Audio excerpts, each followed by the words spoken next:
Good evening and welcome to the Bee Gees live in concert. From wherever you're watching in Australia, New Zealand, the United States, I'm Craig McLaughlin. G'day. Very proud to be here tonight with Channel 7 to present for you something very special. The first Bee Gees Australian concert tour in 15 years. Now, as you can probably tell, I'm standing outside the National Tennis Centre here in Melbourne, or for you American folk, Melbourne, on a typically balmy Melbourne evening. The goose pimples are purely an illusion. Behind me, enthusiastic concert goers making their way in to take their seats and to probably buy the odd Bee Gees t-shirt and poster. I'm about to do the very same thing, but before I go, I must just say I did catch last night's show and it was sensational. I found myself in total bop till you drop mode.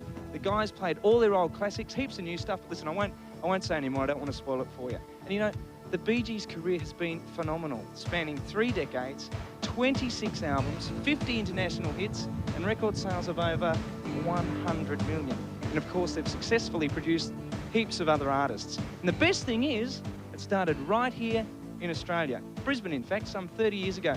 Have a squeeze at this, and I'll be right back.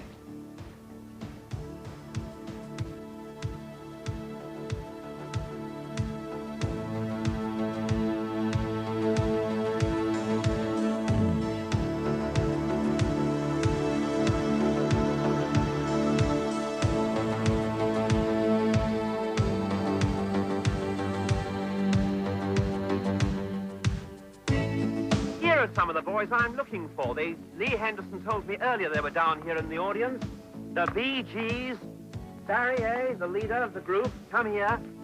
Barry Gibb and your young brothers. Now, come on, who are you? Which is which? You're twins, eh? I'm Robin. Robin?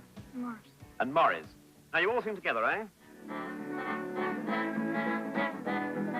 I'll sing long and sing long, this time is passing by. I'll drift long and breathe on this life, butterfly, cloud is long. Redcliffe Speedway really was our first show. It was on the back of a flatbed truck, and we all started singing, and they threw money on the track. Between the races, not during the race. We think it was money. We thought the race to finish, so we could run out and get the money. We thought it was money, we discovered later it was hand grenades. I happened to be rushing around the pits organising motorcycles to be out on the track for the first event after interval, and I heard the kids sing. And the absolutely beautiful harmony of the voices just made me stop dead in the tracks. I said, holy smoke, this is good. That Bill Good was racing around the track, anyway. Oh, that's not yeah. What's that? What was that? It was Bill Gates, myself, Bill Good, Barry Gibb, and it crossed our minds that their mother was Barbara Gibb, and they were the brothers Gibb, and there seemed to be all these Bee Gees laying around, you know, so we thought, well, we'll call them the Bee Gees. I mean, why not? 3 o'clock in the morning, we're about to leave, and in come these 3 kids with these little shirts with their little felt badges on it that says Bee Gees, right? I've still got the original tape where he says, my name is Barry Gibb, I live at 23 Cambridge Avenue, Surfers Paradise. My first song is Let Me Love You. Boom, let me love you, I'll never let you go. And they had these magic harmonies, and they changed from the first to the third and the fifth. Oh, my old man's a dustman, he wears a dustman's hat. He wears blimey trousers, and he lives in a council flat. They ended up doing their own recording later on in a little studio out at Hurst. Thing had an old piano there. I think the only 2 notes were in tune were the ones that they went dung, dung, dung, dung, dung, dung, dung for Spicks and Specks. Where is the sun that shone on my head? The sun in my life. It is dead, it is dead. So we were recording in this studio right up until we left for England, and the last thing we recorded in that studio was a record called Spicks and Specks, which as we were leaving on the ship became a big hit in Australia. I could mean. So our mum told us that a Mr. Stigweed called. Yeah. And we were living in a little semi-detached in Hendon that we'd rented, and it was like, I don't know how he found us. Yeah. And we returned the call, and then we had a meeting with him, and we realised it was Robert Stigwood, who was the managing director of NEMS. We were given £300 to go and buy some clothes by Robert, who was relatively disappointed in what we purchased. I'm a man. Can't you see what I am?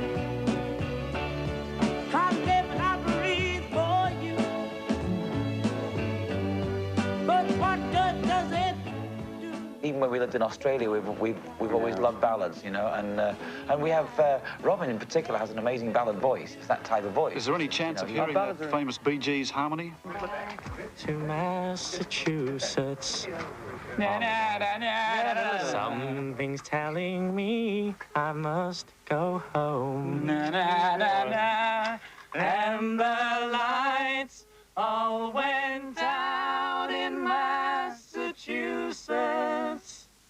And Massachusetts is one place I have seen. And we remember after Massachusetts did as well as it did, we went to a big reception where they gave us these gold records and everything. It was wonderful. It was the Cromwell. Yeah, the Cromwell Club, the most significant. And outside the Cromwell Club, there's a great big poster saying the most significant new musical talent of 1967. And we've never been able to figure out quite what that meant. What do I do to have you to stay? I pleaded you to cry out. I read to you nearly every day. My world is ours. And in Miami, there was a bridge that you'd always pass over between the studio and where we were staying. And it was sort of like tick, tick, tick, tick, tick, tick, tick. Actually went. Every time we went over it, you know? I just suddenly got the idea of jive, just the name Jive Talking and that ticky thing. And we started to sing it between ourselves all the way back to the house. And we got to the house and we actually finished the song before we went to bed.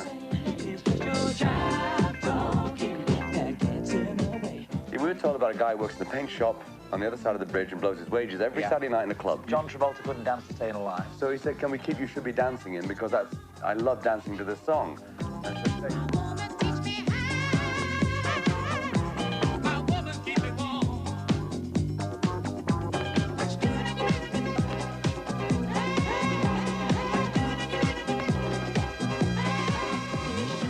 We described it since as like being in the eye of a storm. Yeah. It was like, it's phenomenal success all around you, and everybody, nobody around you, even your closest friends, don't treat you the same way anymore. Everybody looks at it and stands back from you, and they don't talk to you properly, and it was very strange for us. To round it off, we're extremely proud of the music. We're not necessarily proud of the word disco. And all this rubbish, you know. Every time I see somebody in the studio, I beg your pardon.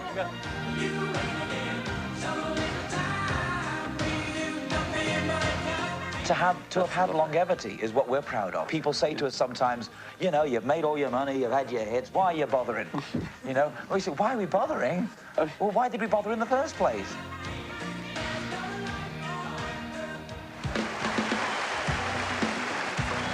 We go out on stage not to expect anything and not to plan anything. And so that when we go on stage, the objective is to make friends.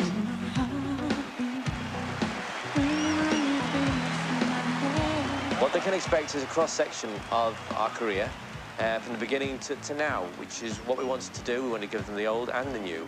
So people who are familiar and love the old stuff will get that, and also for the more...